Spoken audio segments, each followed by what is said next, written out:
There's a lot of familiarity with a lot of the pranks and other things that go on Purim, but I wanted to speak directly to an old custom that is not as popular as it once was, and we'll give it some historical contexts.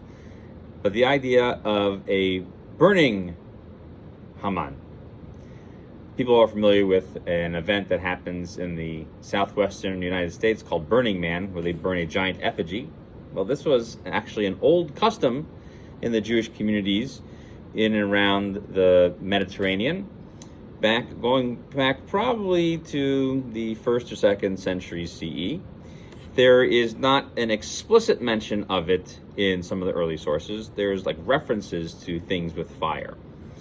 So there's a few mentions. For example, there's something called a burning practice that went on Purim, on Mashrata de Puria. It's mentioned in Sanhedrin 64b. And Rashi talks about this thing where you're jumping back and forth over the fire pit. But over there's another commentary known as the Aruch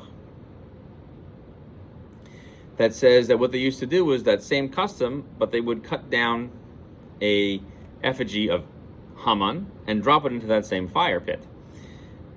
So the interesting thing is that this custom had stuck around throughout much of the Middle East and into what is now almost Persian areas for quite a few centuries, even into the 9th and 10th centuries.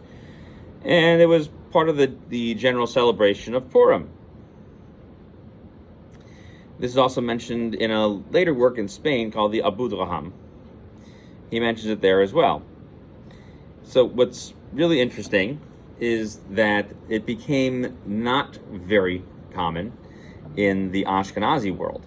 The Ashkenazi world was generally more European. So what happened? Why did this custom become so unpopular in there? I was actually able to find that in the Sephardic world, the custom still exists even nowadays to do it. So what happened was, sometime around the 4th or 5th centuries, there was two emperors of Rome. There was the Eastern and the Western. And the Jews were in these empires, and at those times they were very, very Christian. So at that point in the 5th century, they were very, very Christian. So here we're talking about, in these time periods, laws were actually made against Purim at those time periods. We have records of them. And so under the reigns of Honorius and Theodosius II. So Theodosius's code was actually very influential in general in making edicts against the Jews. And in his code, they made a specific mention not to burn these effigies outside. Why? Because they interpreted them as ridiculing their own savior. And so as a result, in that time period, back in the early 400s, they banned it. And it was written against them. And what's interesting is that this actually has popped up again a few times. Even more recently, the Agudas Yisrael warned against such things, even in the United States, because of the fact that burning an effigy has been synonymous with other customs in the United States unrelated to Purim. However, it's interesting to find an old custom like that being banned because of a Roman emperor's offense at a certain Jewish custom. That was not the end of all the edicts against the Jews by Theodosius. But in terms of speaking about the interesting history of Jewish customs in and around the world through history, there's an interesting one to note is the burning of Haman. The Ramah himself actually makes a brief mention of that people did do something like that.